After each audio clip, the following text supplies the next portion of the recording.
Guillaume Sainteny, merci d'avoir accepté l'invitation de la JE. Vous exercez depuis quelques semaines maintenant les fonctions de président du Plan Bleu que vous allez nous présenter parce que c'est une organisation qui est très peu connue. Vous avez exercé dans le monde de l'environnement et de la communication de nombreuses fonctions. Je retiendrai celle de directeur adjoint du cabinet du ministre de l'Environnement, Corinne Lepage. Vous avez dirigé le département des études économiques de l'évaluation environnementale du ministère de l'Environnement. Vous avez siégé au Conseil national du développement durable. Vous avez également beaucoup enseigné dans différentes institutions comme Sciences Po ou Polytechnique. Et donc, vous êtes maintenant patron du Plan Bleu. Le Plan Bleu, c'est, si j'ai bien compris, le point focal français du plan d'action pour la Méditerranée, qui est lui-même une institution onusienne.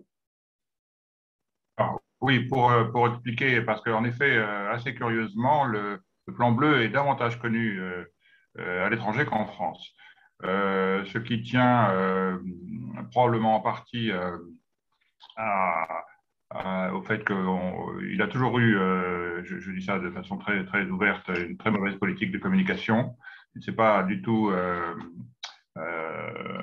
appesanti sur ce sujet. J'ai découvert, par exemple, en arrivant, qu'il n'existait même pas de fichier de journalistes et que visiblement, c'est difficile d'en constituer un. Donc, ça fait partie des choses que je souhaite faire évoluer, mais ce n'est pas forcément la seule et unique priorité. La seconde raison pour laquelle il est peut-être insuffisamment connu en France, c'est qu'il a une structure un peu complexe et évidemment, c'est plus facile de communiquer quand on a une chose simple. Alors, pour prendre un peu l'historique des choses, l'ONU, il existe à l'ONU un programme qui a été lancé dans les années 70, ma mémoire est bonne, qu'on appelle le programme des mers régionales. Qu'est-ce que c'est qu'une mer régionale? La plupart, beaucoup de mers sont régionales. Par exemple, la Baltique est une mer régionale, les Caraïbes sont une mer régionale, la mer Noire, la Manche, la mer du Nord, l'Atlantique Nord, l'Afrique de l'Est, la mer Rouge, etc. Bon.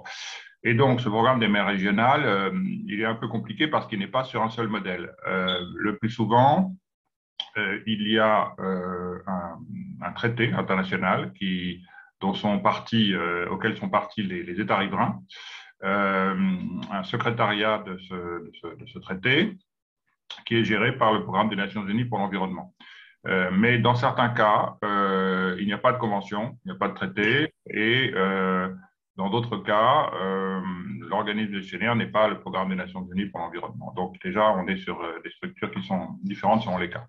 Alors, pour prendre quelques exemples, un programme de mer régionale qui marche très bien, c'est la Baltique. Le siège est à Helsinki. Il y en a un autre dans la Caraïbe, le siège est à Kingston. Il y en a un autre pour la mer Noire, le siège est en Turquie. OSPAR est peut-être le plus connu, c'est celui de l'Atlantique Nord.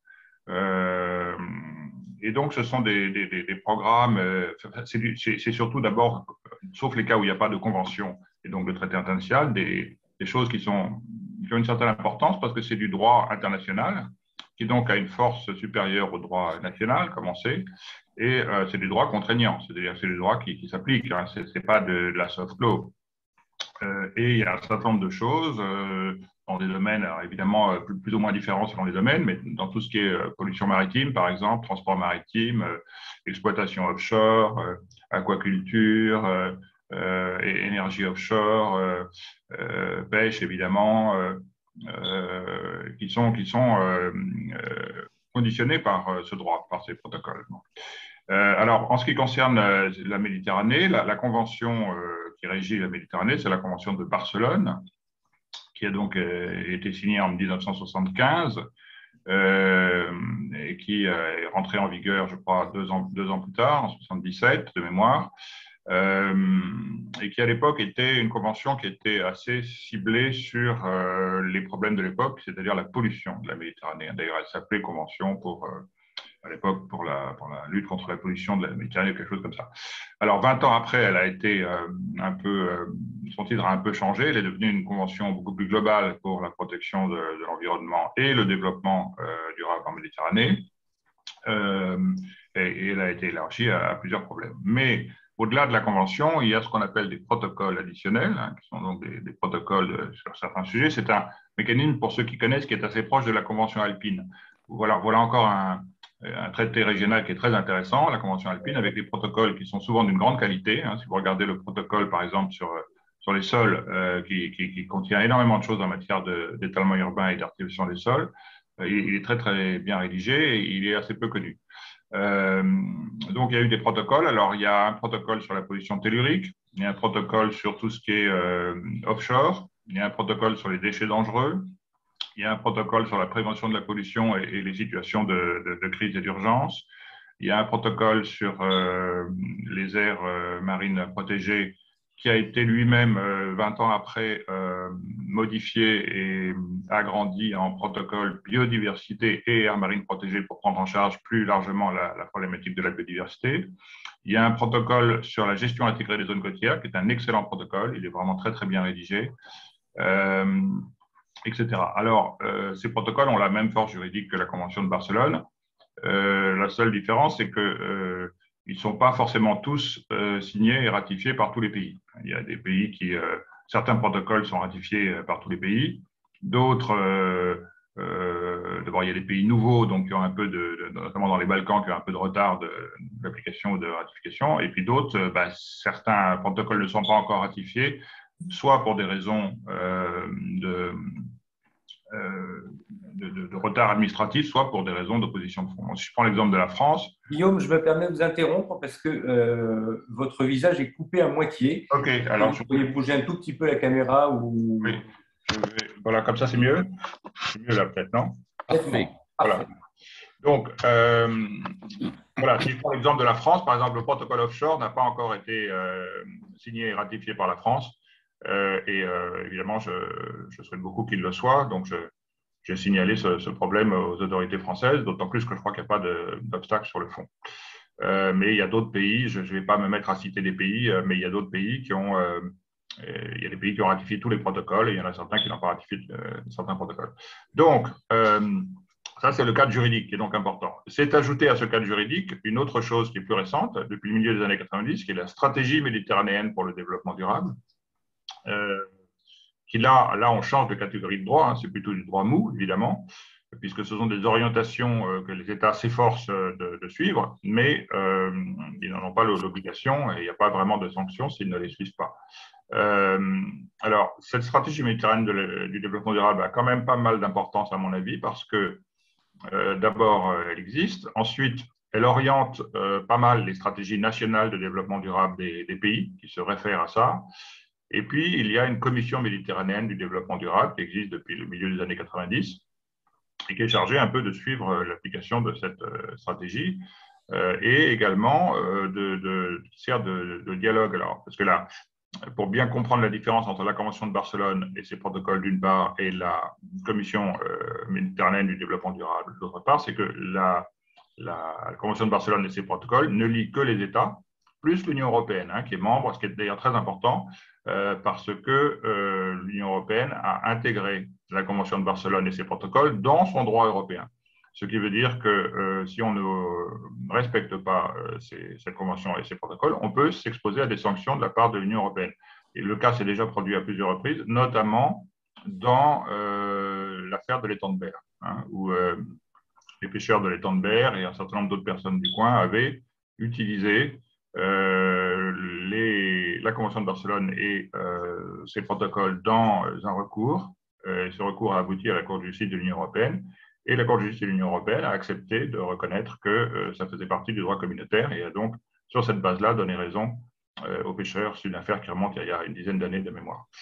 C'est d'ailleurs quelque chose qui est curieusement assez peu connu. Je suis étonné de voir que les ONG françaises, alors je n'ai pas encore regardé le cas dans les autres pays, mais ça m'a l'air d'être aussi le cas dans les autres pays, pensent peu ou savent peu qu'on peut utiliser comme moyen de droit dans des recours ces textes-là, hein, qui peuvent tout à fait être brandis devant les juridictions nationales. Alors ensuite, ils sont respectés ou pas respectés, c'est une autre affaire, mais l'idée de les utiliser est rare, me semble-t-il. Et donc, on a assez peu de contentieux, ce qui est dommage parce que si on avait plus de contentieux, la jurisprudence sert à préciser les choses, les obligations, etc. Et ça peut être très utile. Donc, la différence par rapport à ce cadre et la Commission méditerranéenne du développement durable, c'est que la Commission méditerranéenne du développement durable, son idée, qui a été effective, c'est de faire entrer la société civile dans le système, hein, puisque dans la Convention de Barcelone, il n'y a pas la société civile. Donc, la Commission méditerranéenne du développement durable réunit un membre par pays, et en plus, les entreprises, les ONG, les chercheurs, etc., etc. Voilà. Et puis, bon, il y a différentes commissions qui sont peut-être un peu moins importantes, mais une commission qui est importante, qui examine les manquements des États à la Convention de Barcelone et à ses protocoles. Voilà. Alors, parallèlement à ça, avait été créé en 1977 le Plan Bleu à Sophia Antipolis par Serge Antoine, que certains d'entre vous ont peut-être connu. Donc Serge Antoine était un haut fonctionnaire, mais qui avait un certain nombre de dada. Il a très vite compris l'importance de la prospective et il a très vite compris que la Méditerranée était un endroit où il y allait avoir des conflits d'usage, des problèmes du fait de sa démographie, de sa peuplement de ses rives, du fait que c'était une mer fermée, etc. Donc, au départ, le Plan Bleu a été créé sans rapport avec l'ONU. Et puis, quelques années plus tard, le Plan Bleu a été reconnu comme centre d'activité régionale du Programme des Nations Unies pour l'environnement dans le cadre de la Convention de Barcelone qui commençait à rentrer en application. Hein, puisque pour qu'une convention rentre en application, il faut qu'il y ait un minimum de pays qui est ratifié dans un délai X, etc. Donc, aujourd'hui, en fait, le Plan Bleu a un peu un double statut, puisqu'il est un organisme de droit français sur le plan juridique, mais il tient son mandat du Programme des Nations Unies pour l'environnement et donc de choses qui sont décidées par la Convention des parties de la Convention de Barcelone. Laquelle Convention des parties de la Convention de Barcelone a lieu d'ailleurs au mois de décembre à Antalya, donc nous avons aussi notre COP, sauf problème dû au Covid. Et c'est là où se prennent les grandes orientations, comme dans toutes les conventions internationales et COP. Alors, comme le disait Valérie Laramé, il y a un programme d'action pour la Méditerranée qui est le PAM, qui est basé à Athènes, et de ce PAM dépendent plusieurs centres. Au départ, il y avait que le Plan Bleu, mais peu à peu, il y a eu d'autres centres qui se sont créés et qui sont plus ou moins spécialisés. Alors, par exemple, à Tunis, il y a un centre d'action régionale qui est spécialement sur les aires marines protégées et la biodiversité. À Malte, il y a ce qui concerne la pollution et en Croatie, il y a ce qui concerne la gestion intégrée des zones côtières. Alors, la spécificité du Plan Bleu là-dedans, d'abord, c'est qu'il est en France, il est basé en France. Nous étions à Sophia Antipolis, nous avons déménagé il y a à peu près 2 ans à Marseille, parce que c'était quand même plus simple. D'abord, il y a le TGV, donc pour les liaisons de Paris-Marseille, c'est plus simple. Et ensuite, il y a quand même tout un environnement. Marseille est quand même une capitale économique de la Méditerranée, donc il y a tout un environnement universitaire, économique, institutionnel, qu'il n'y avait pas à Sophia Antipolis. Et donc, nous avons évidemment, pour cette raison-là, été très présents au Congrès de Marseille au début septembre. Alors, le Plan Bleu, pourquoi il est davantage connu à l'étranger qu'en France? Une raison que j'ai oublié de dire, mais qui est importante, c'est que quand quelqu'un du Plan Bleu arrive dans un pays étranger ou de la rive sud notamment, les pays qui sont là et les gens qui sont là savent qu'il y a la France derrière le Plan Bleu. Et comme la France est quand même d'abord le pays qui a le PIB le plus important par habitant dans la zone Méditerranée, donc c'est le pays le plus riche, c'est aussi le pays le plus puissant diplomatiquement, celui qui a la marine la plus importante, la défense la plus importante, et la Méditerranée reste une zone francophone. La quasi-totalité des pays méditerranéens sont francophones, soit dans le sens où la langue est parlée français, soit dans le sens où ils sont membres actifs de l'Organisation internationale de la francophonie. Donc, c'est une zone d'influence diplomatique française incontestable. Et le Plan Bleu, même s'il est un organisme multilatéral, peut participer à cela. Alors, les spécificités du Plan Bleu, j'étais en train d'essayer d'expliquer ce point-là, c'est qu'il a des missions qui sont des missions assez horizontales. Si je prends l'exemple du centre de Tunis, le centre de Tunis ne s'occupe que des aires protégées et maintenant de la biodiversité. Le centre de Croatie ne s'occupe que, à Split, ne s'occupe que de la gestion intégrée des zones côtières. Le plan bleu, lui, s'occupe de sujets horizontaux et transversaux, qui sont tout ce qui est économie, tout ce qui est prospective, tout ce qui est étude par exemple, de politique comparée, de la façon dont les pays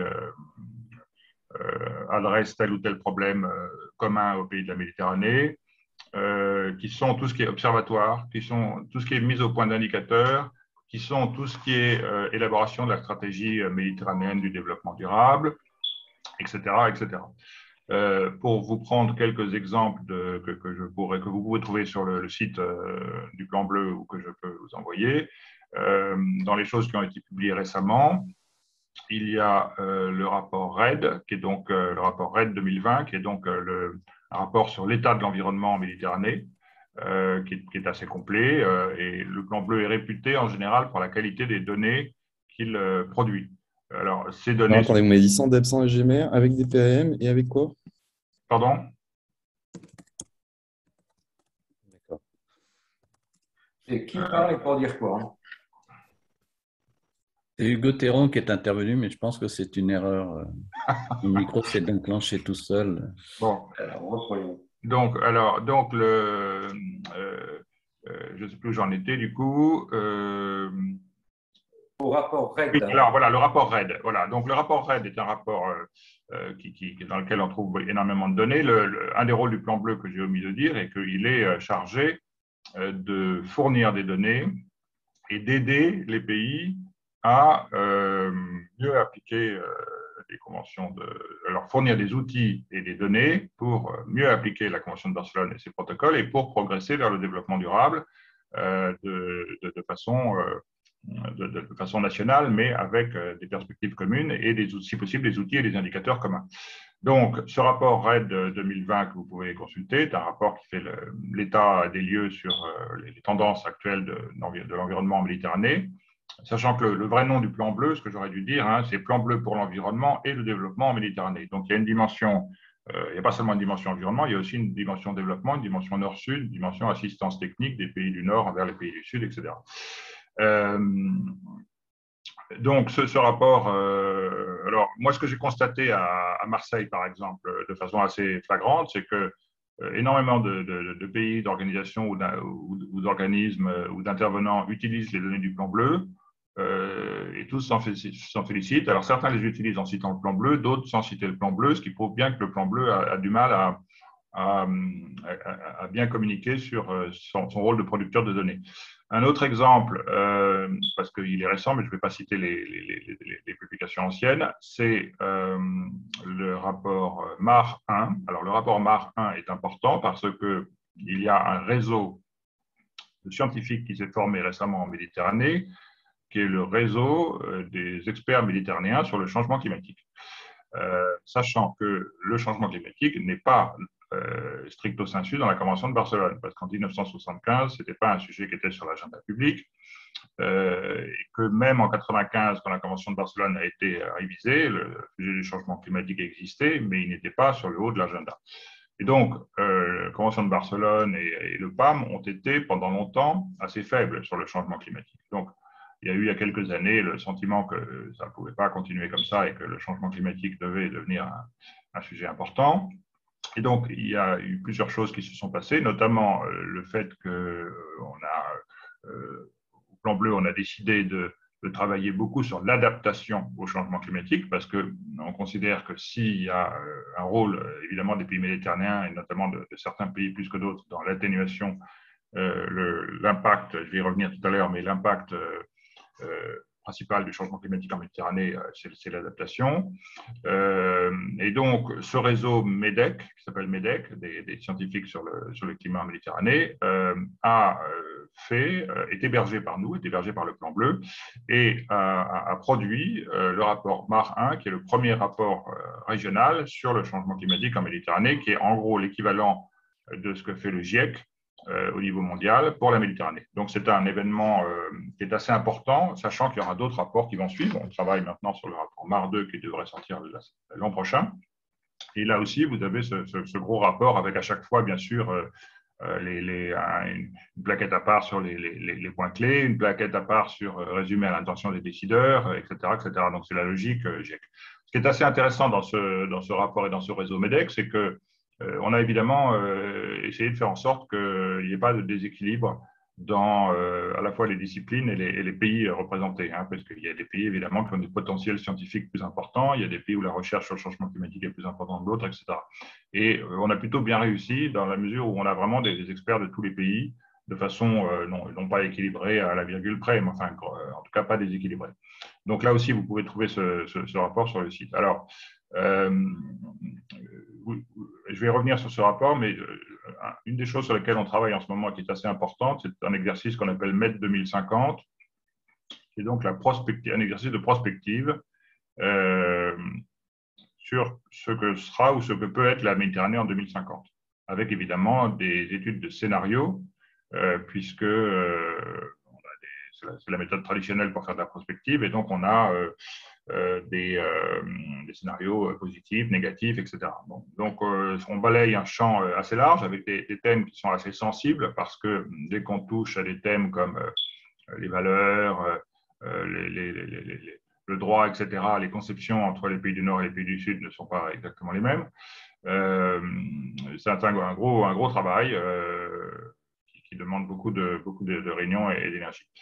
Alors, je reviens un moment sur le rapport MAR. Ce que le rapport MAR montre, donc le premier rapport sur le changement climatique, c'est plusieurs choses, sans les hiérarchiser. Premièrement, le changement climatique va plus vite en Méditerranée qu'en moyenne. C'est vrai à la fois pour la température de l'air et pour la température de l'eau. C'est vrai aussi de la vitesse d'augmentation de la hauteur de l'eau. Je n'ai plus exactement les chiffres en tête, mais on voit bien que les tendances récentes sont plus rapides en Méditerranée qu'ailleurs et que les tendances envisagées sont également plus rapides. C'est vrai aussi pour l'acidification de l'eau. Et c'est vrai aussi, j'entendais tout à l'heure quelqu'un qui disait faire partie de l'association des journalistes du patrimoine. On a un nombre très important de sites culturels du patrimoine qui sont menacés soit de submersion, soit d'érosion en Méditerranée. On n'est pas toujours conscient de ça parce qu'on voit le développement durable sous son angle environnemental et sanitaire, mais il entraîne aussi des menaces importantes sur le patrimoine culturel. Ce qui, dans une région comme la Méditerranée, qui est quand même un des berceaux des différentes civilisations, hein, que ce soit les Phéniciens, les Grecs, les Romains, etc., pose quand même un vrai problème sur la richesse et l'identité de cette région. Et je n'ai pas l'impression, pour l'instant, qu'il y ait une prise de conscience internationale suffisante de ce sujet.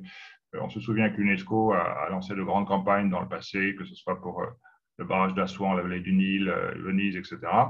On peut se demander si ce ne serait pas une cause pour l'UNESCO, sachant que sa directrice actuelle est franco-marocaine, donc connaît bien la Méditerranée. Et en plus, ça permet aussi de sensibiliser au changement climatique des gens qui sont peut-être, enfin, une catégorie de gens qui est peut-être plus sensible au patrimoine culturel qu'au patrimoine naturel et aux questions d'environnement. Alors, sur les tendances, ce qu'on constate, c'est qu'on a les pays de la rive nord ont une tendance à la réduction des émissions de gaz à effet de serre, mais que les pays de la rive sud ont une tendance à l'augmentation des gaz à effet de serre, et que cette tendance à l'augmentation est plus rapide que la tendance à la diminution des pays du Nord. Ce qui fait que la Méditerranée, qui est à peu près dans la moyenne pour les émissions par habitant, parce que le Nord émet moins que le Sud, continue à progresser en tant que zone biogéographique dans les émissions de gaz à effet de serre.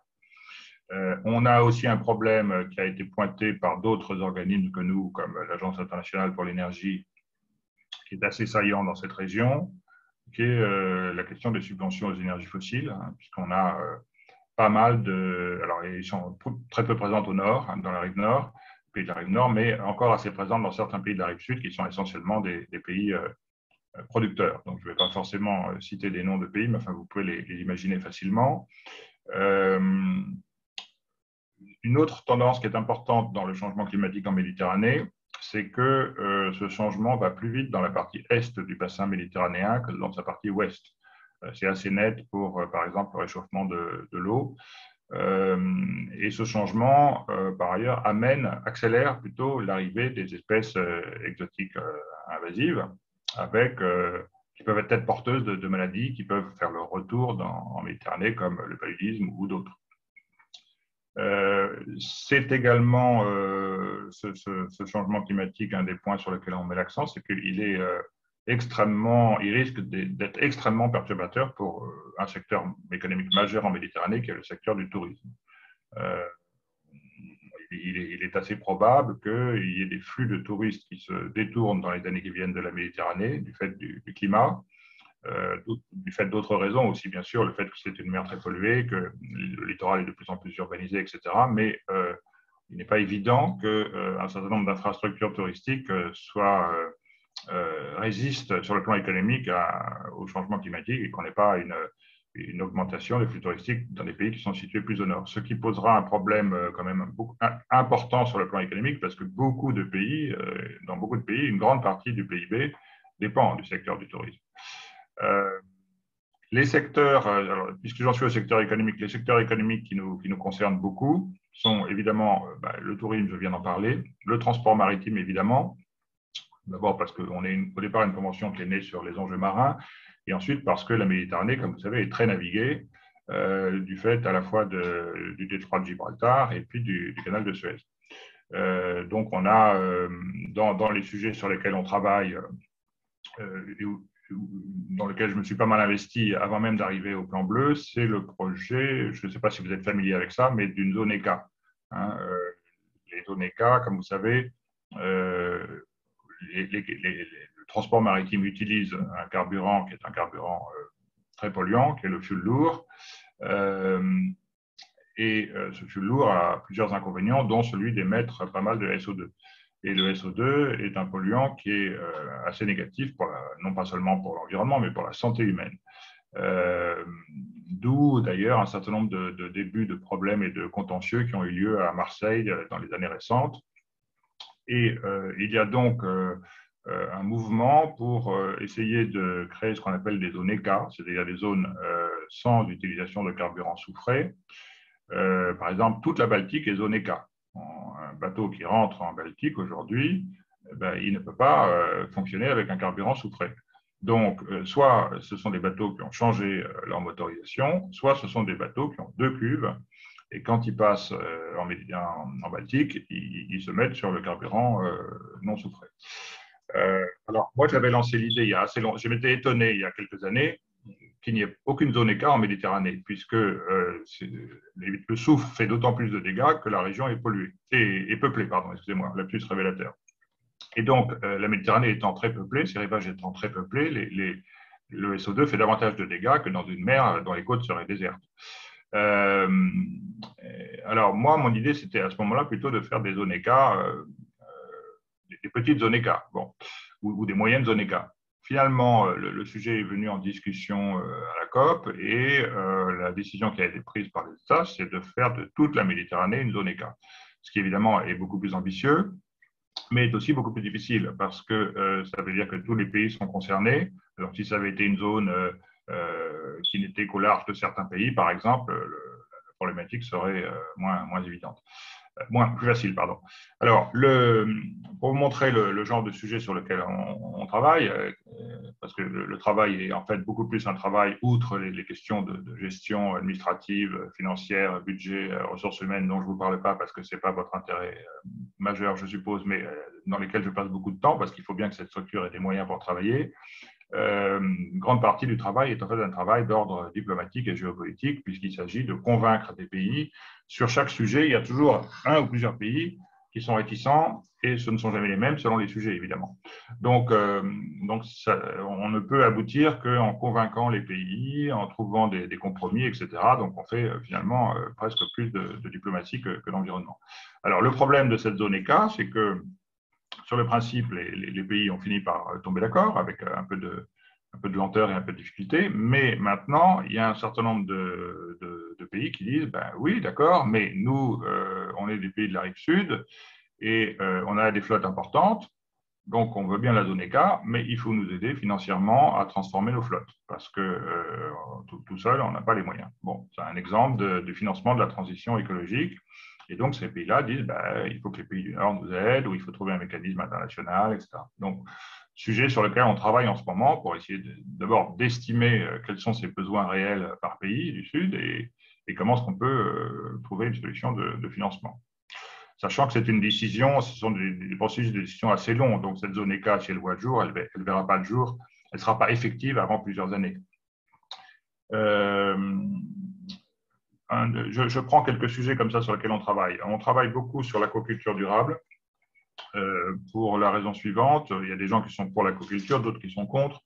Mais on a fait l'analyse que le développement de l'aquaculture en Méditerranée était inéluctable et que tant qu'à faire, il valait mieux essayer d'avoir une aquaculture durable.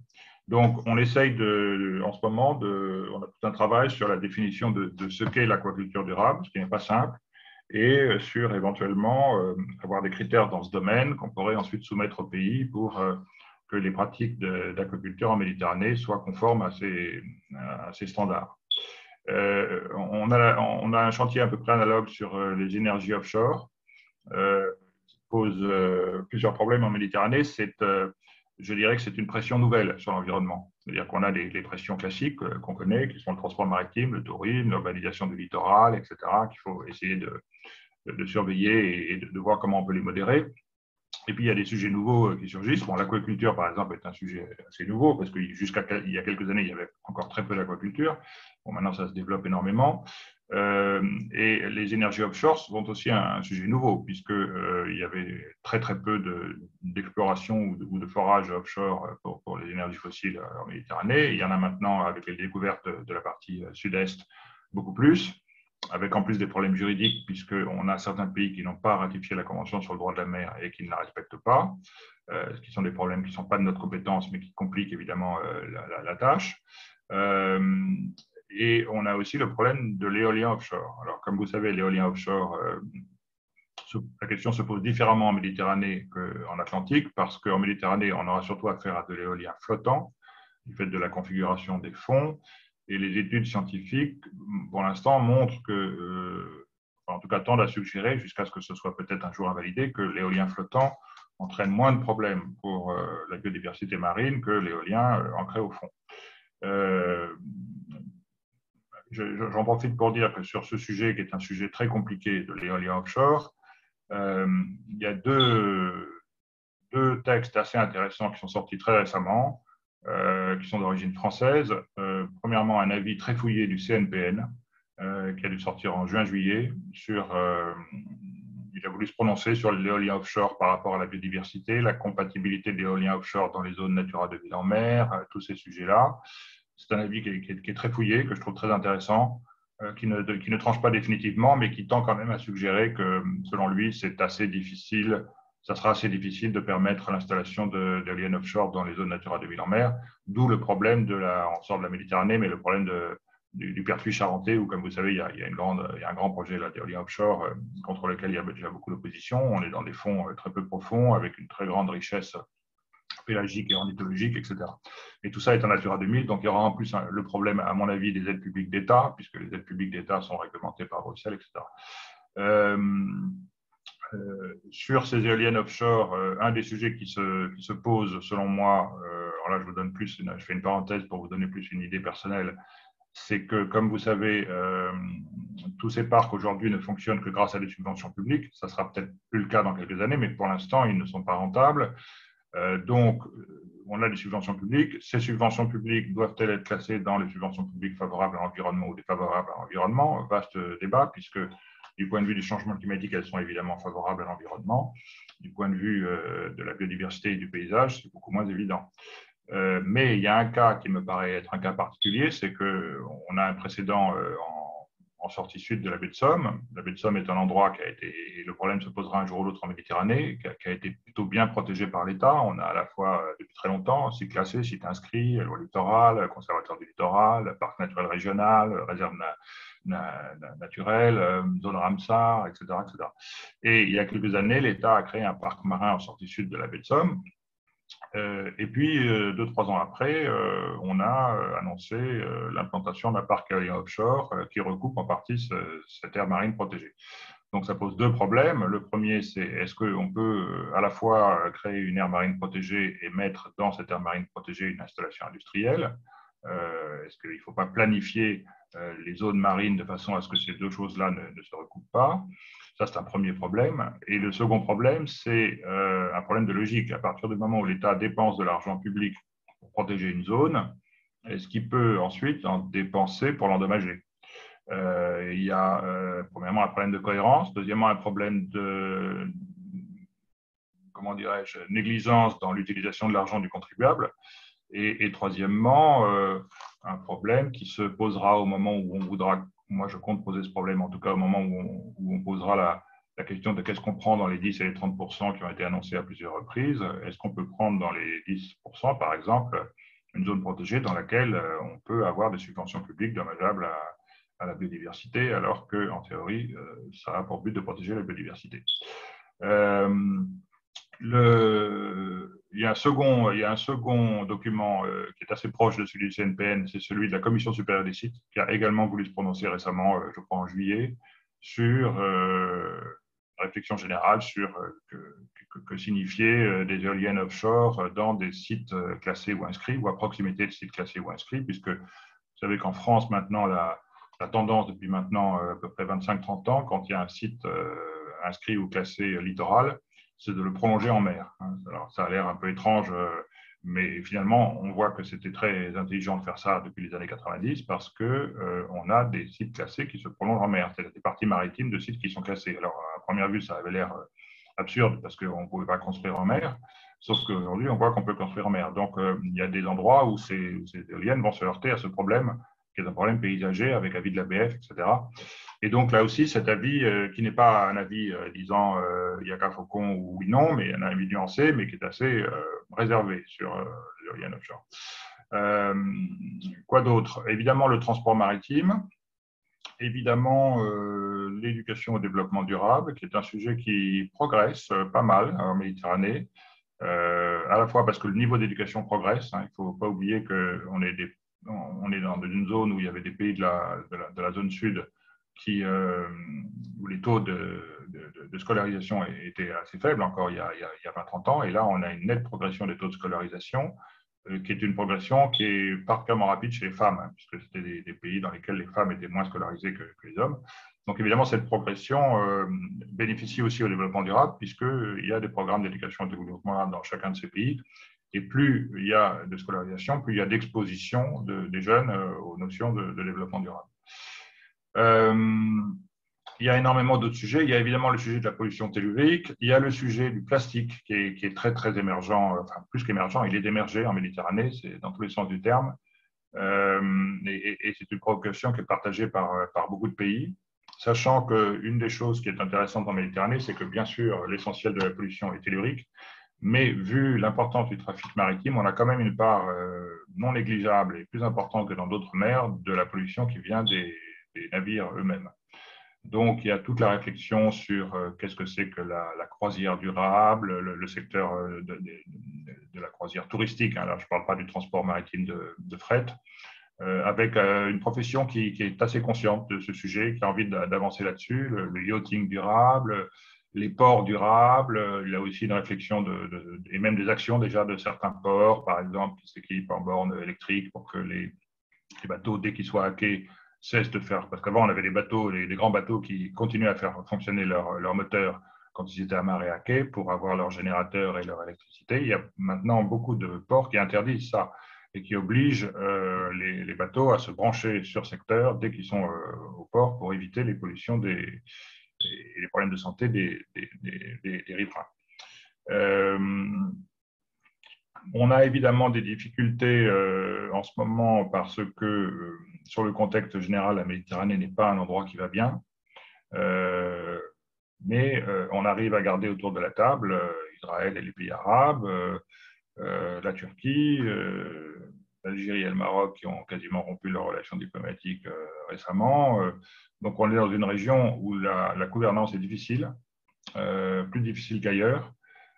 Et donc, ça complique beaucoup les choses et c'est une période où il faut avancer doucement en choisissant ses sujets, ce qui demande quelquefois un peu de patience et de réflexion. On a aussi des États dont la gouvernance interne n'est pas évidemment excellentes en ce moment. Sur la rive sud, on peut penser à la Libye ou la Syrie, par exemple, ou le Liban. Ce qui est intéressant aussi, c'est que la hiérarchie des problèmes d'environnement n'est pas la même selon les pays. Il y a des pays qui sont, c'est d'ailleurs assez quelquefois intéressant et en même temps étonnant dans les réunions. Il y a des pays pour lesquels, par exemple, les déchets sont un sujet très important. Au Liban, les déchets sont un sujet très important parce qu'ils ont, je crois qu'ils ont toujours eu des problèmes de gestion de leurs déchets avec des grèves, etc. Dans d'autres pays, le plastique est un sujet majeur. Bon, il y a un sujet qui est compliqué, c'est la régulation du secteur du tourisme, notamment sur le littoral, parce que, évidemment, la tentation dans beaucoup de pays, c'est d'urbaniser rapidement le littoral parce que c'est une destination qui fait rêver les gens et que les gens ont tous envie d'être les pieds dans l'eau pour les vacances. Est-ce que ça correspond à une gestion à long terme de ce littoral, du foncier et à une gestion prudente vu l'élévation des niveaux de la mer? Et est-ce que ça correspond à la gestion intégrée des zones côtières? Probablement pas.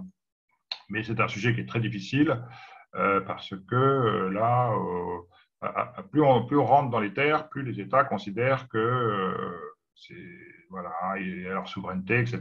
On a eu le même problème, souvenez-vous, avec l'Europe. Le seul milieu sur lequel il n'y a pas de directive cadre en Europe, ce sont les sols. La directive cadre sur les sols, ça a été un échec. Il est question, j'ai vu là depuis quelques semaines, de relancer un peu ça, mais je ne suis pas sûr que les conditions soient meilleures pour aboutir à ça. Et même sans aller jusqu'à une directive sol, on n'a pas de directive en Europe sur le littoral. Ça n'existe pas. Alors que, d'une certaine manière, la Convention de Barcelone a réussi à en faire une. Le protocole de gestion intégrée des zones côtières est le premier traité international sur le littoral, à ma connaissance, qui existe. Ce qui n'est pas rien parce que, encore une fois, on est sur une question de souveraineté nationale et dès qu'on est sur la terre, les États sont beaucoup plus réticents à déléguer. Bon, et ça n'est pas un hasard si c'est un des protocoles, il est ratifié par la majorité des États, mais c'est un des protocoles sur lesquels on manque encore de ratification. Parce qu'il y a des pays qui ont bien vu le risque qu'ils prenaient en ratifiant par rapport à un mode de développement que certains veulent dans certains de ces pays, en ratifiant ce protocole qui, encore une fois, est vraiment très, très bien écrit. Même en France, où on a la loi littorale, ce protocole pourrait être utilisé davantage parce que la loi littorale, elle est très restreinte géographiquement, ce sont les seules communes littorales, alors que la question de savoir où s'arrête la gestion intégrée des zones côtières n'est pas complètement claire dans la rédaction du protocole, et donc la gestion intégrée des zones côtières pourrait concerner des zones plus vastes que les seules communes littorales. Que vous dire d'autre? Je ne peux pas être trop long parce qu'il faut laisser un peu de temps pour les questions. On a évidemment énormément de chantiers devant nous. On ne peut pas tous les faire. L'équipe du Plan Bleu est une petite équipe. J'essaye d'une quinzaine de personnes. J'essaye de la renforcer. C'est compliqué pour des tas de raisons administratives et financières.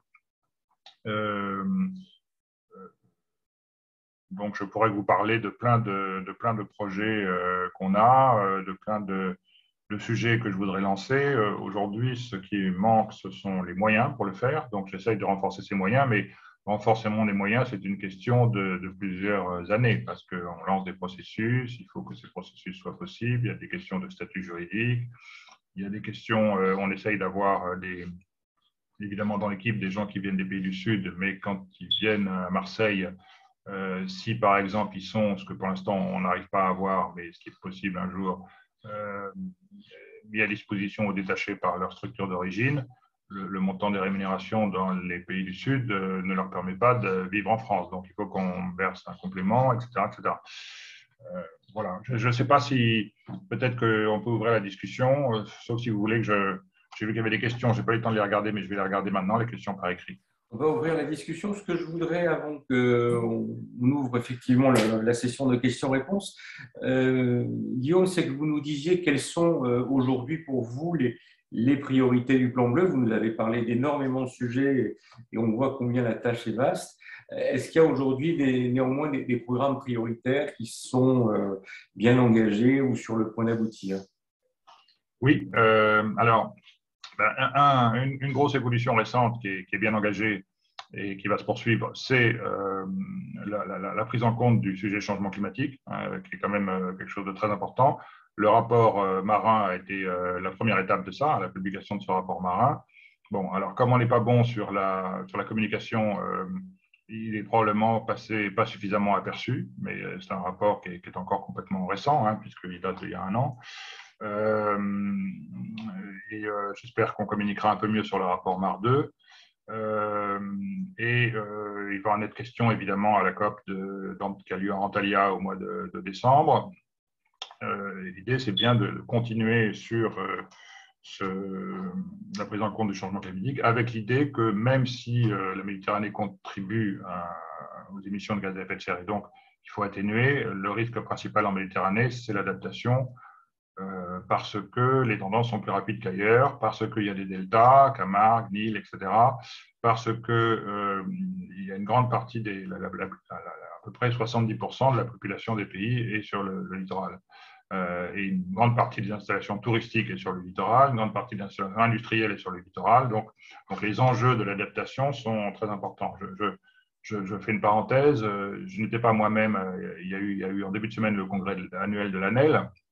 Je n'y étais pas, mais il y avait un membre du bureau du Plan Bleu qui y était, qui m'a fait un compte-rendu et qui m'a dit qu'il y avait tout d'un coup une prise de conscience. Le sujet principal avait été la prise de conscience par les élus du problème du recul du trait de côte, avec la question qui est angoissante pour eux des moyens financiers. C'est-à-dire que ça fait à peu près 25 ou 30 ans qu'on était certains à parler de ça aux élus locaux, littoraux. On n'avait pas jusqu'à présent, ou jusqu'à il y a peu de temps en tout cas, l'impression que c'était au centre de leur préoccupation. Et là, tout d'un coup, avec l'accélération des événements récents, ils ont compris qu'il y avait ce sujet et qu'ils ne savent pas comment le financer, puisque aujourd'hui, les communes, leur budget est affecté à d'autres choses et il n'a pas forcément été beaucoup en progression récemment. Donc, la question est, est-ce qu'on crée un nouvel impôt pour financer ça, avec évidemment des oppositions que ça rencontrera? Est-ce que l'État va nous aider? Ce qui, vu la dette de l'État, n'est pas forcément la chose la plus facile. Donc, c'est un sujet qui est apparu comme majeur au cours de ce congrès.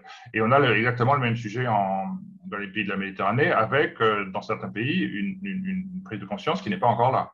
Donc, une poursuite du développement un peu anarchique des zones côtières, ce qui en théorie n'est pas possible d'après la gestion intégrée des zones côtières, hein, qui reprend pas mal de principes de la loi littorale française, notamment la bande inconstructible des 100 mètres, etc.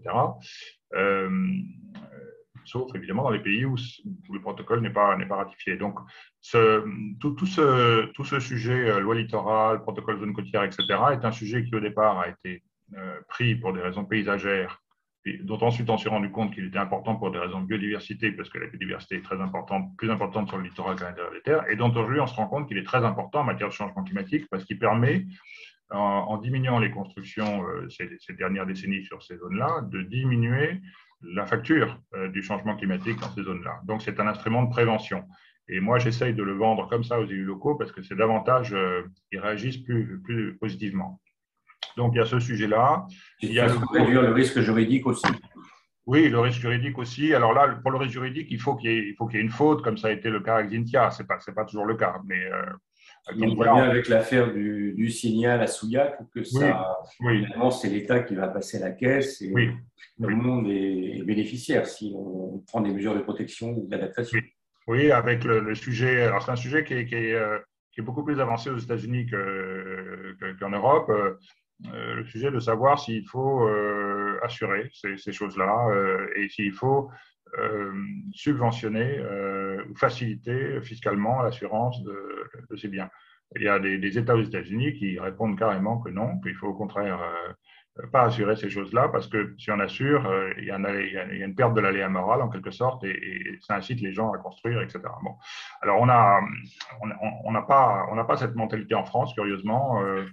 Et si on donne des signaux contradictoires aux gens en leur disant qu'ils sont assurés de toute façon, évidemment, moi, je suis frappé de voir quand des gens font un achat immobilier qu'ils se contentent en général des documents officiels. Ils ne regardent pas si on peut avoir une zone constructible qui est quand même dans un périmètre inondable si le périmètre inondable est rare. Donc, quand vous faites un investissement de cette importance, en théorie, vous devriez vérifier ça, mais ce n'est pas toujours le cas.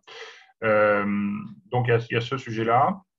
Il y a le sujet de la prospective qui reste important pour nous. Nous avons Jacques Thès dans le bureau, donc c'est lui qui pilote cet exercice MED 2050. Il est un des grands spécialistes de la prospective en France. Il a passé beaucoup de temps à ça. Vu la façon dont on travaille, qui est une façon diplomatique, les exercices de prospective sont assez importants parce qu'on peut les diffuser beaucoup dans les pays, quel que soit le régime des pays, et ensuite la communauté scientifique de ces pays s'en empare, les ONG de ces pays s'en emparent, etc.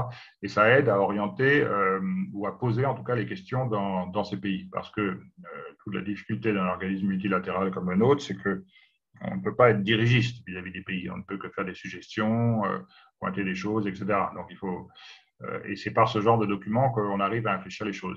Donc ça, c'est un gros chantier, MED 2050.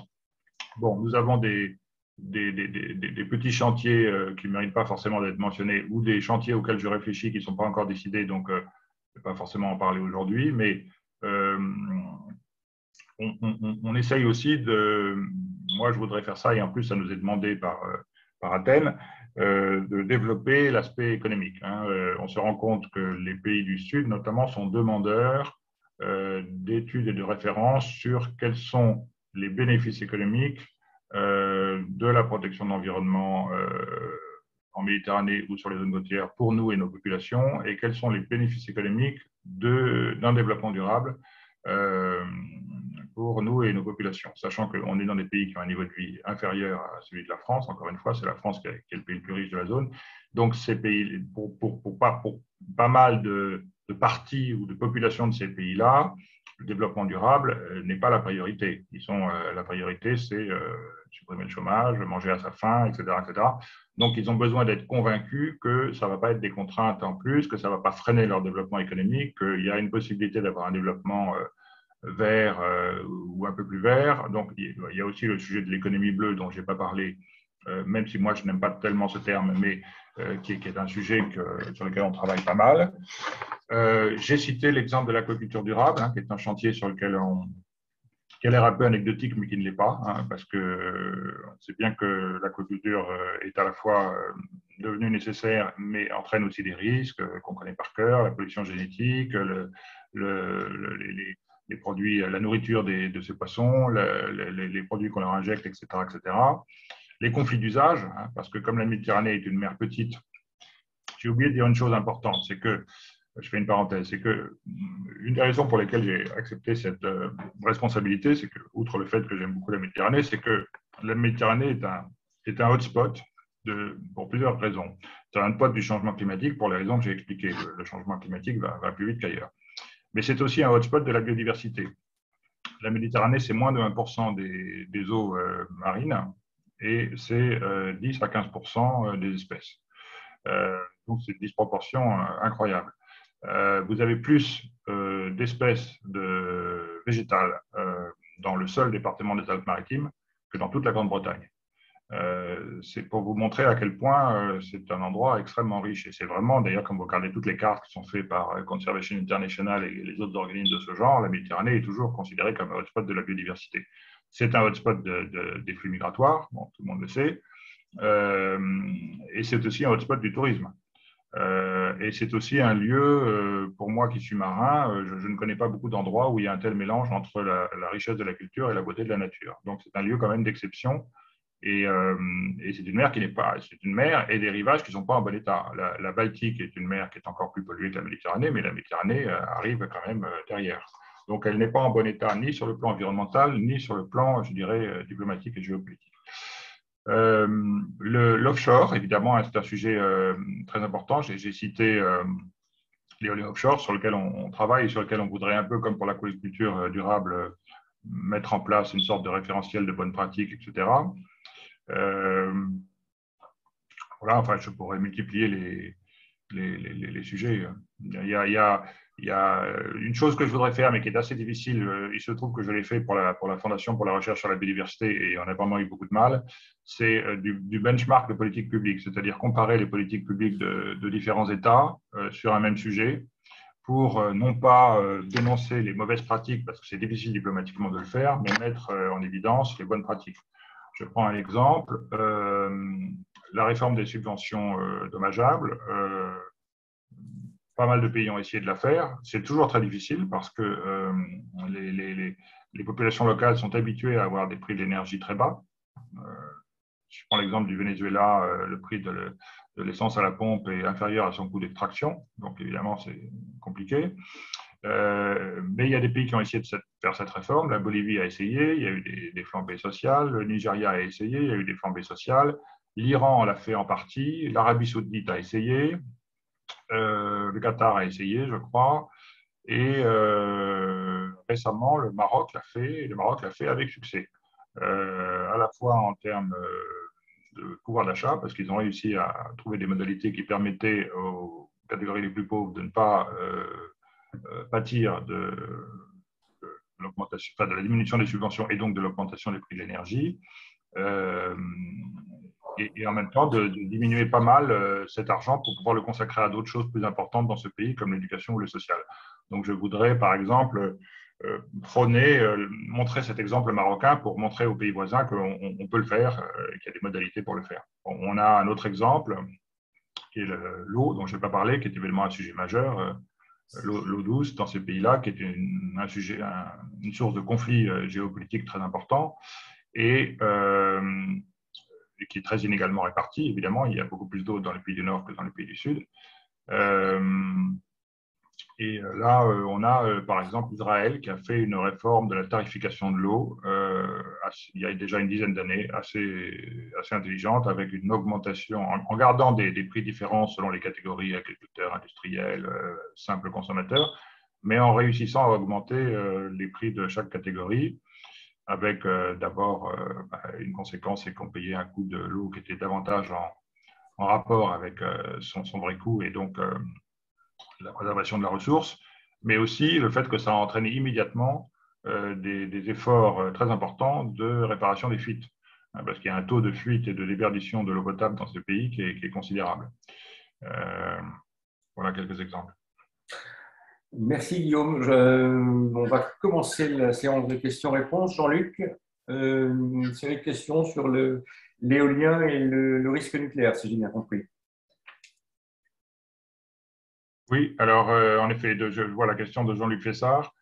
Jean-Luc, on ne t'entend pas. Tu n'as pas branché ton micro. Oui. Le micro, Jean-Luc.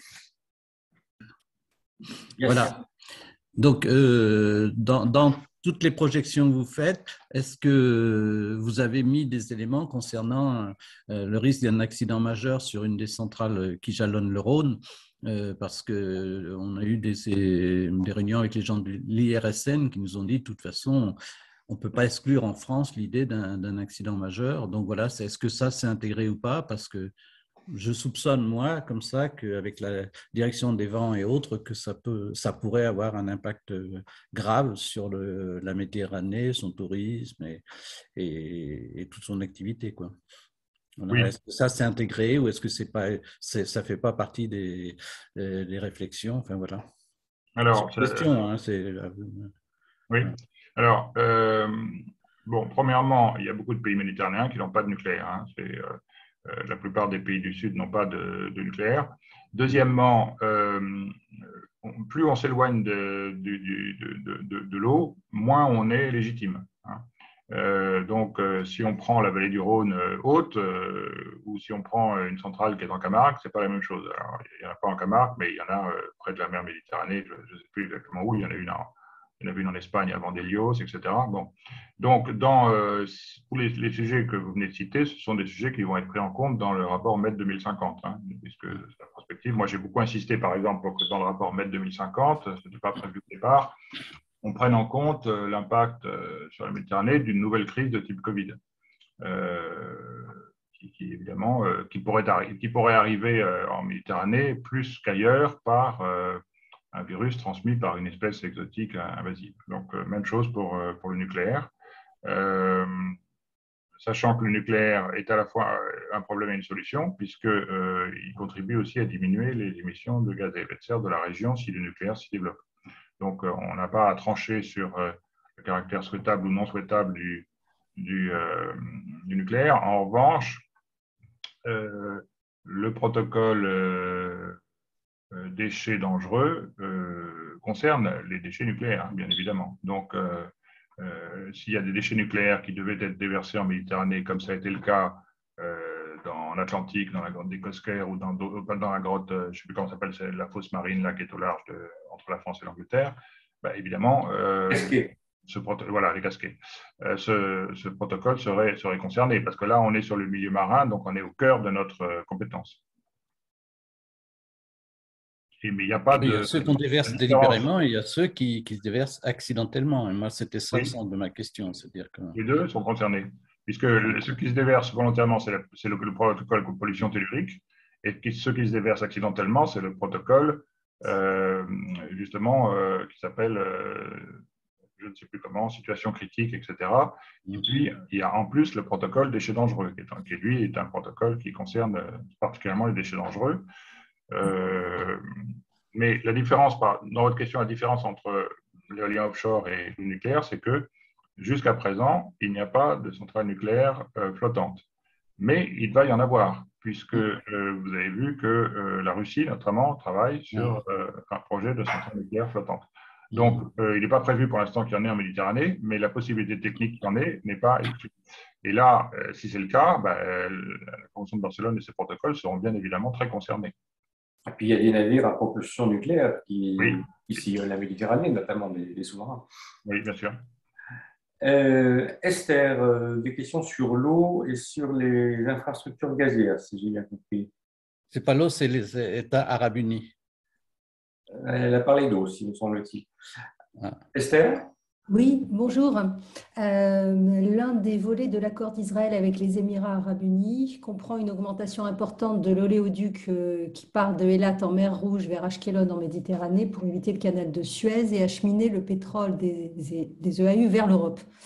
Est-ce un dossier que vous suivez? Que disent vos interlocuteurs en Israël sur ce sujet? Non, alors là, réponse très claire, non, ce n'est pas un dossier qu'on suit parce que on ne peut pas, on n'a pas compétence pour s'occuper des dossiers qui concernent d'autres mers.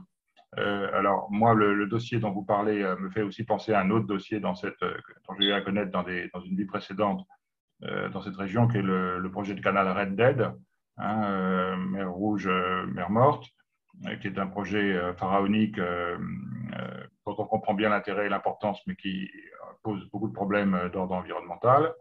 Là, on n'est pas dans la sphère géographique de compétences, donc on ne peut pas intervenir là-dessus.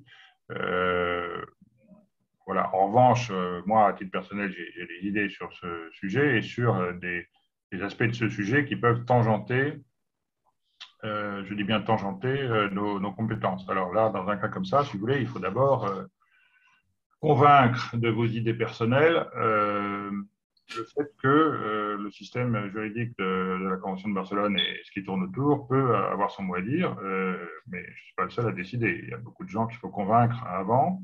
Et d'une manière générale, la tendance en ce moment, comme la situation en Méditerranée est très difficile, n'est pas d'aller vers les sujets sur lesquels notre compétence n'est pas claire. C'est plutôt de rester sur les sujets sur lesquels notre compétence est évidente et reconnue. Parce que quand vous avez une situation où les pays ne sont pas dans une très grande communauté d'esprit, le multilatéralisme n'est pas favorisé. On est plutôt dans une situation, on le voit bien, c'est la même situation du côté des États-Unis où en ce moment, on a un retour au bilatéralisme et le multilatéralisme n'est pas tellement encensé comme il pouvait l'être à d'autres périodes. Donc, le risque d'aller sur des sujets sur lesquels on n'est pas déjà allé et sur lesquels la légitimité et la compétence pour y aller n'est pas établie, c'est de fragiliser notre légitimité à intervenir d'une manière générale, y compris sur des sujets sur lesquels on a clairement une compétence. Donc là, c'est plutôt une question de stratégie et de tactique, si vous voulez, pour éviter de fragiliser l'ensemble. Parce qu'on peut très bien avoir, on ne l'a pas eu, mais on peut très bien avoir un pays qui, dans la situation de tension actuelle, par exemple de rupture de la relation diplomatique entre deux pays, disent écoutez, moi, Ça, c'est bien joli, mais enfin, la Convention de Barcelone m'impose trop de contraintes, je ne viens plus, je ne siège plus et je ne la respecte plus. Ce qui serait évidemment un recul très important. Donc, il faut être bien, il faut bien réfléchir pour éviter ce genre de choses. Et donc, il faut que l'intervention que vous entrepreniez sur un sujet qui n'est pas immédiatement dans vos compétences, que vous soyez sûr qu'elle ne vienne pas déstabiliser une chose qui, elle, est dans vos compétences et sur lesquelles vous pouvez agir. Une question d'Isabelle Sancy. Isabelle, voulez-vous poser votre question? Alors, je pose ma question à propos des négociations en cours là, sur les BBNJ, les grands fonds là, des juridictions des pays. Est-ce que la Méditerranée est concernée? Je pense à l'exploitation des grands fonds et j'avais en tête aussi les dernières actualités avec la Turquie qui va un peu au-delà de sa zone pour l'exploitation du pétrole sous-marin. Donc, est-ce que ces négociations concernent la Méditerranée? Alors, non. La Turquie, si vous voulez, le problème que vous posez sur la Turquie ne concerne pas la Convention de Barcelone, il concerne la Convention sur le droit de la mer, qui est une convention qui n'est pas du tout propre à la Méditerranée, et donc sur laquelle nous n'avons pas de compétences. Et la Turquie n'a pas ratifié la Convention sur le droit de la mer. Donc, elle considère qu'elle n'a pas à appliquer cette convention. Et dans les faits, elle ne l'applique pas, puisque on sait bien que ce qui se passe n'est pas conforme à ce droit. Donc, on ne peut absolument pas intervenir là-dessus. Et c'est typiquement le genre de sujet sur lequel il ne faut surtout pas qu'on intervienne, parce que d'abord, on nous dirait, mais qu'est-ce que vous venez faire là-dedans? Ce n'est pas votre compétence. Et de ce fait-là, on serait fragilisé sur les sujets sur lesquels on a une réelle compétence pour intervenir, sachant que moi, le sujet sur lequel j'attire la mention, mais ça sera long à faire avancer, c'est que ce sujet de l'exploitation offshore se posait très peu en Méditerranée jusqu'à présent, et que c'est un sujet qui va se poser, et que donc il y aura inévitablement un jour un accident sur une plateforme, en dehors des dégazages qu'on peut avoir de navires en mer, et cet accident aura lieu dans une partie de la Méditerranée qui est très peuplée et dans une partie qui subit plus le changement climatique que l'ensemble de la Méditerranée, qui elle-même le subit plus que la moyenne mondiale. Bon, donc, on ne sait pas si ça se passera dans 10 ans, dans 20 ans, dans 30 ans, ou dans 6 mois, ou dans 50 ans, mais il est à peu près inévitable. D'ailleurs, il y a eu récemment, on n'en a pas beaucoup parlé, un petit accident de ce genre qui heureusement n'a pas été trop important d'une plateforme syrienne au large de la Syrie. Donc, moi, la question que je pose, c'est est-ce que les dispositifs qu'on a aujourd'hui sont suffisants ou est-ce qu'il ne faut pas les renforcer, sachant qu'on aura, si on a ça, non seulement des dégâts en termes de biodiversité, mais des dégâts économiques très importants, puisque la zone en question devra probablement faire la croix sur au moins une saison touristique, si ce n'est deux. Les produits de la mer seront boudés par les consommateurs. La mer Méditerranée est une mer qui se renouvelle peu, donc la dilution des pollutions est plus compliquée. Si ça se passe en période de reproduction, ce sera pire, etc. Donc ce danger, il est devant nous. Mais on est dans une zone qui est très tendue, très compliquée. Et donc, aujourd'hui, il dépend en plus, si vous voulez, de l'éventuelle ratification par les pays concernés de la Convention sur le droit de la mer que des règles de la Convention de Barcelone. Merci. Jean-Luc, une question sur la catastrophe de Beyrouth, je crois. Oui, exactement. C'est-à-dire, est-ce que vous avez déjà des éléments sur les impacts éventuels en Méditerranée de l'explosion qui a eu lieu à Beyrouth? Non, j'en ai aucun.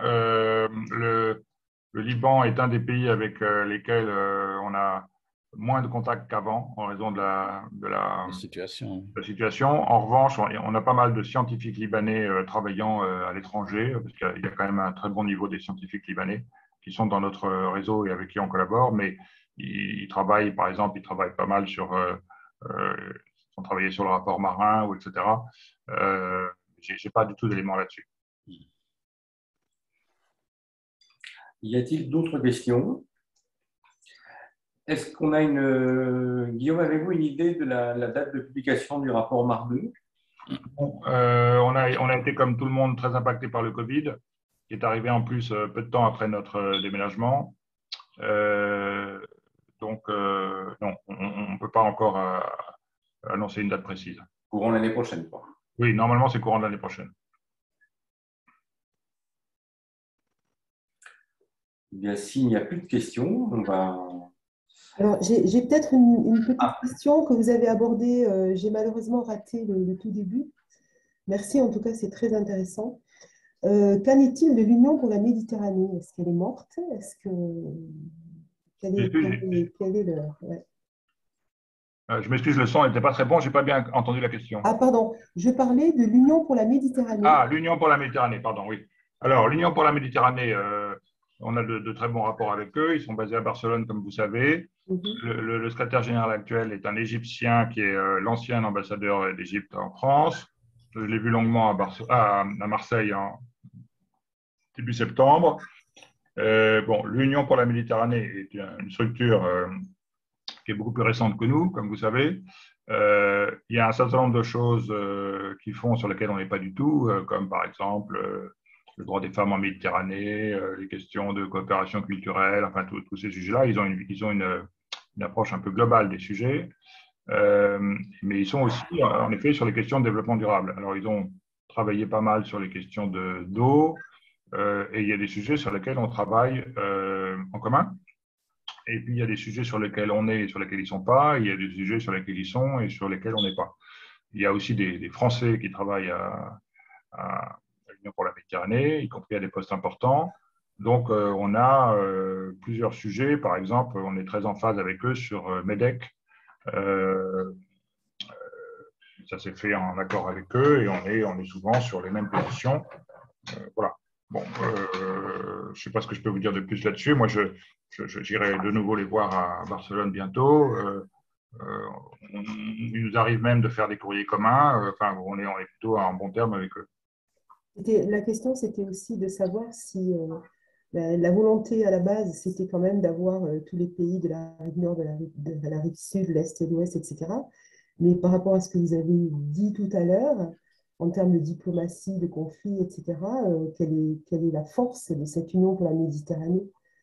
Alors, écoutez, là, ce n'est pas tellement à moi de vous en parler, ce serait plutôt à quelqu'un de l'UPM, mais ce que je peux vous dire en 2 mots, c'est que l'UPM, d'abord, n'a pas exactement la même compétence géographique que la Convention de Barcelone, puisque dans l'UPM ont été ajoutés, pour des raisons politiques, 2 pays qui ne sont pas riverains de la Méditerranée, qui sont la Jordanie et la Mauritanie. Oui.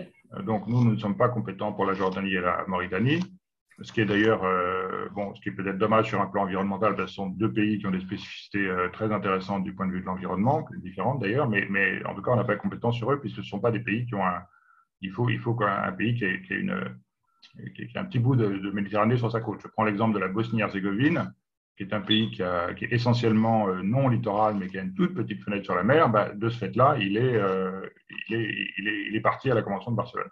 Mmh. Donc, par ailleurs, l'UPM a été une création, donc il y a à peu près 2 quinquennats, qui avait un but politique, essentiellement, dans le sens noble du mot politique, qui était de relancer un peu la coopération en Méditerranée, etc. Ça s'est passé à un moment où la conjoncture était difficile en Méditerranée. Donc, on n'est pas exactement sur la même perspective. Nous, on est limité à l'environnement, développement durable. Eux, c'est tous les sujets qui concernent le rapprochement entre les peuples de la Méditerranée et les destins communs. Donc, ils ont un gros département développement durable avec qui on est en échange, mais les autres départements qu'ils ont ne nous concernent pas. J'en profite pour dire que a été lancé par la France à Marseille une chose qui s'appelle le PAMEX. Je ne sais pas si vous avez entendu parler de ça. Oui. Le plan pour une Méditerranée exemplaire, PAMEX. Alors, ce plan pour une Méditerranée exemplaire, on a été étroitement consulté sur ce sujet. Moi, me paraît bien dans son contenu. Et quand vous le lisez attentivement, ce n'est pas très long, vous pouvez le lire. Il reprend énormément de choses de la Convention de Barcelone et de ses protocoles, avec l'idée qu'il faut très bien appliquer tout ça, conforter cette gouvernance qui est utile, etc. Bon. Donc, je ne sais pas quelles seront les suites concrètes du PAMEX, mais c'est une initiative diplomatique française, disons, pour relancer un peu. Il y avait eu il y a 2 ans de mémoire, le sommet des deux rives, peut-être vous avez suivi ça, qui avait été organisé par la France, qui avait été déjà une tentative de relancer le dialogue politique en Méditerranée. Bon, évidemment, le lancement du PAMEX arrive au moment de la rupture Maroc-Algérie, qui est quand même un très gros sujet, en plus des autres. Donc, la conjoncture n'est pas facile pour ça. Mais je ne pourrais pas vous en dire beaucoup plus sur le PAMEX, parce que nous, c'est une chose qui a été élaborée par le Quai d'Orsay, avec consultation des autres ministères. Nous, on a été consultés, on a donné beaucoup d'input là-dedans pour qu'il y ait le maximum de choses qui concernent l'environnement et le développement durable, sachant que le PAMEX ne concerne pas que l'environnement et le développement durable, c'est sur l'ensemble de la Méditerranée. D'accord, merci. Y a-t-il d'autres questions? Alors, s'il n'y a plus d'autres questions, remarques, on va mettre un terme à cette discussion. Merci Guillaume de nous avoir accordé du temps et puis au plaisir de vous recevoir, par exemple, lors de la publication du rapport MAR 2, à moins qu'il y ait d'autres actualités plus chaudes d'ici là. Voilà, merci pour votre invitation en tout cas. À bientôt, au revoir. Bonne journée.